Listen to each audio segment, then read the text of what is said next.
Alright, you guys, and welcome back to a brand new video. It is Tornadoes Man, and I am back with another one. And today we are taking a look at the 2011 Joplin tornado. This was another tornado that struck Joplin before the other EF5 tornado that struck El Reno to Piedmont. This is the 2011 Joplin tornado that touched down on Sunday, May 22nd, 2011 at 5:34 p.m. and dissipated May 22nd, 2011 at 6:12 p.m. This tornado had the destruction path of 38 minutes and was rated EF5 on the Johannes-Fujieda scale.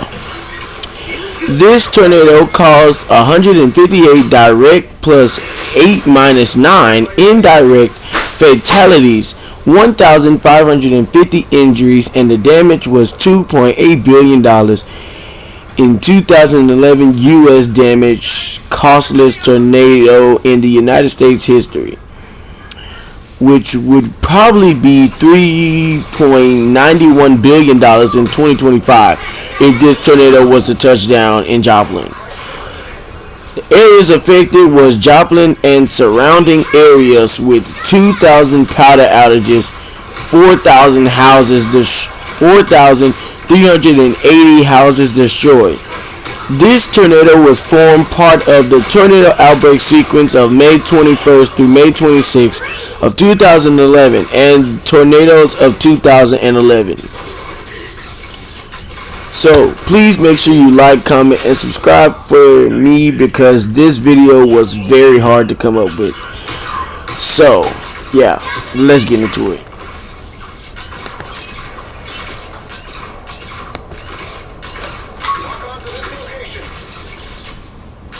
The Joplin Tornado, 11, also referred to as simply the Joplin EF5, 1, was a large, deadly and devastating EF5 tornado that struck the city of Joplin, Missouri, United States during the evening hours of Sunday, May 22, 2011, causing catastrophic damage to it and the surrounding regions. As part of a larger late May sequence of tornadic activity, the extremely violent tornado began just west of Joplin at about 5:34 p.m. CDT, UTC 5 o'clock, and quickly reached a peak width of nearly 1 mile, 1.6 kilometers, as it tracked through the southern part of the city, before later impacting rural Jasper and Newton counties and dissipating after 38 minutes on the ground at 6:12 p.m. CDT, UTC 5 o'clock. The tornado was on the ground for a total of 21.62 miles, 34.79 kilometers. The tornado devastated a large portion of the city of Joplin, damaging nearly 8,000 buildings, and of those, destroying over 4,000 houses. The damage, which included major facilities like one of Joplin's 2 hospitals as well as much of its basic infrastructure, amounted to a total of $2.9 billion, equivalent to about $4 billion today, making the Joplin tornado the costliest single tornado in U.S. history. The insurance payout was the highest in Missouri history, breaking the previous record of $2 billion from the hailstorm of April 10, 2001. Hello? The tornado was the 5th out of 6 total EF5s that occurred in 2011, with 4 having occurred a month earlier during the 2011 super outbreak, and only 2 days before the same outbreak sequence produced another EF5 in El Reno, Oklahoma. She left the bag on May that has 24th. to check in it. Oh, damn.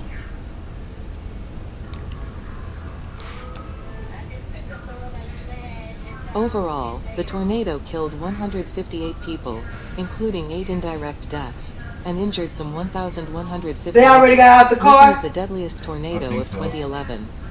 It ranks as the deadliest tornado in Missouri in addition to being one of the deadliest in the United States, having the highest death toll since the Glazier-Woodward F5 tornado in Texas and Oklahoma in 1947 and the 7th deadliest overall in the U.S., 12-13. It was the first EF5 tornado to occur in Missouri since May 20, 1957, when an F5 tornado destroyed several suburbs of Kansas City, 14, and only the second EF5 tornado in Missouri since 1950. 15. It was the third tornado to strike Joplin since May 1971. 16. In the aftermath, President Barack Obama toured the city on May 29, speaking at a memorial service for the victims. He would also deliver the commencement address at Joplin High School a year later in 2012. Services were set up to help rebuild, with most of the town having businesses reopen as well as new ones being built by 2018. Additionally, the tornado helped inspire FEMA to create the Waffle House Index for disaster preparations as a result of some locations remaining open during the storm. What bag is it, Ma? Meteorological synopsis. You gonna be able to catch it over the phone or something? On the evening of May 21, 2011, an area of low pressure was centered over western South Dakota. This feature, in addition to steep lapse rates and dew points above 60 degrees Fahrenheit, 16 degrees Celsius, was conducive to the development of supercells later in the day. Very large hail was forecast, but the tornado threat was forecast to remain isolated. 17:15 to 16 at 8 a.m. CDT, 1300 UTC, the National Weather Service, NWS, Storm Prediction Center, SPC, issued a slight risk of severe storms for much of the Upper Plains and the Midwest. A cropped satellite image shows the supercell thunderstorm that produced the 2011 Joplin tornado at 22:45 Coordinated Universal Time, just as it was moving through the city.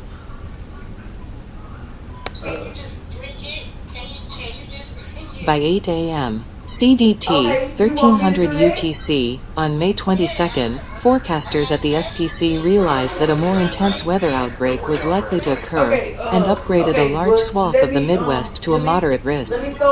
The system was forecast to evolve into a wave early Monday morning as a trough strengthened from the western United States. At the surface, a cold front was forecast to pass through the region later in the day, while a dry line was forecast to intersect the cold front in Kansas. These features, accompanied by the low-pressure system, include a very strong storm development along the cold front. 19. By the 11:30 a.m. CDT, 1630 UTC, updated outlook, certainty had grown stronger that a major severe weather event would occur that afternoon. A public severe weather outlook was issued at this time, and the outlook stated that severe weather was expected that afternoon, with tornadoes, large hail and strong winds all named as threats. Mammatus clouds over Joplin, 40 minutes before the tornado. At 1:30 p.m. CDT, 1830 UTC, 4 hours prior to the tornado, the SPC issued a tornado watch for southwestern Missouri, to remain in effect until 9 p.m. CDT, 17:2 The watch predicted explosive thunderstorm development, with a strong tornado or two possible. 17:20 thunderstorms began developing between 2 o'clock and 3 p.m. over southeast Kansas. They quickly became severe, and as thunderstorm development continued moving to the east, forecasters became more concerned about imminent tornado development. A tornado warning for the severe thunderstorm west of Joplin that eventually produced the EF5 tornado was first issued at 5:17 p.m. CDT, 2217 Coordinated Universal Time, 17 minutes before it touched ground and 19 minutes before it entered the city of Joplin. 7. Tornado Summary, Track and Damage. Beginning. The tornado first touched down in Newton County, Missouri, just east of the Missouri-Kansas state line, approximately 1/2 mile, 0.80 kilometers, southwest of the intersection of South Central City Road and 32nd Street, at 5:34 p.m. CDT, 2234 Coordinated Universal Time. Eyewitnesses and storm chasers reported multiple vortices rotating around the parent circulation. Here, the tornado downed several large trees at EF0 intensity. 11. Civil defense sirens sounded in Joplin 20 minutes before the tornado struck, in response to the tornado warning issued at 5:17 p.m. CDT, 2217 Coordinated Universal Time, for northwestern Newton and southwestern Jasper counties in Missouri, and southeastern portions of Cherokee County, Kansas, but many Joplin residents did not heed the warning or the sirens. 21. The tornado moved east-northeast and strengthened to EF1 intensity as it continued through rural areas towards Joplin, snapping trees and power poles and damaging outbuildings. Widening, the tornado then tracked into the more densely populated southwest corner of the city near the Twin Hills Country Club. It heavily damaged several homes at a subdivision in this area at up to EF3 strength. The tornado continued to cause EF3 damage as it moved through another subdivision just east of Iron Gates Road. 23 numerous homes were destroyed and multiple vehicles tossed around, some of which were thrown onto or rolled into homes. The tornado reached EF4 intensity just before crossing S. Schifferdecker Avenue, 11. A destroyed area in the tornado's damage path on May 23. EF5 intensity in Joplin. The now massive and wedge-shaped tornado then crossed S. Schifferdecker Avenue. At 5:38 p.m. CDT, 2238 Coordinated Universal Time, 17:17 producing its first area of EF4 damage only 4 minutes after touching down, as several small but well-built commercial buildings were flattened. One person was killed after they were ejected from their car as the tornado crossed the road. Further strengthening resulted in the tornado reaching EF5 intensity shortly afterwards. Consistent EF4 to EF5 damage was noted east of S. Schifferdecker Avenue and continued through most of southern Joplin. Numerous homes, businesses, and medical buildings were flattened in this area, with concrete walls collapsed and crushed into the foundations. A large steel-reinforced step and floor structure leading to a completely destroyed medical building was deflected upward several inches and cracked. Steel trusses from some of the buildings were rolled up like paper, and deformation or twisting of the main support beams was noted. Multiple vehicles were thrown and mangled or wrapped around trees nearby. Several 300-pound concrete parking stops anchored with rebar were torn from a parking lot in this area and thrown up to 60 yards, 55 meters, away.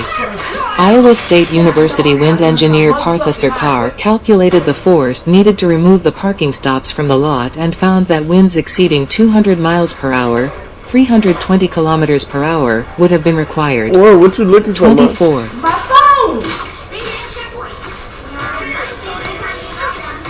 St. John's Regional Medical Center sustained EF5 damage and had to be torn down due to deformation of its foundation and underpinning system.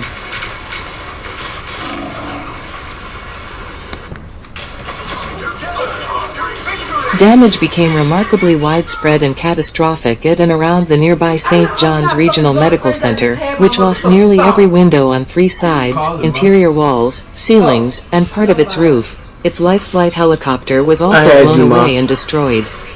11. Loss of backup power caused 5 fatalities, 25, and the 9-story building was so damaged that it was deemed structurally compromised, and later torn down.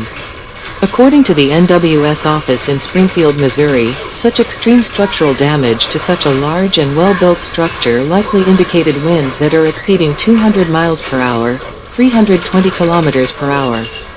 11 vehicles in the hospital parking lot were thrown into the air and mangled beyond recognition, including a semi-truck that was tossed 125 yards, 114 meters, and wrapped completely around a debarked tree. 26 small pieces of debris from the hospital, including X-rays, medical reports, and dental records, were found in Greene and Polk counties many miles to the east. 27 windrowing of debris was noted in this area, and more concrete parking stops were removed from the St. John's parking lot. Virtually every house near McClelland Boulevard and 26th Street was flattened, some were swept completely away, and trees sustained severe debarking. 11 unable to play media. Play video. Duration 1 minute and 50 seconds. Subtitle: Peak intensity. Aerial view of the St. John's Regional Medical Center campus. As the tornado tracked eastward, it maintained EF5 strength as it crossed Main Street, Route 43, between 20th and 26th Streets. It heavily damaged every business along that stretch and virtually destroyed several institutional buildings. It tracked just south of downtown, narrowly missing it. Entire neighborhoods were leveled in this area with some more homes swept away, and trees were stripped completely of their bark. At some residences, reinforced concrete porches were deformed or, in some cases, completely torn away. Damage to driveways was noted at some residences as well. Numerous vehicles were tossed up to several blocks, and a few homeowners never located their vehicles.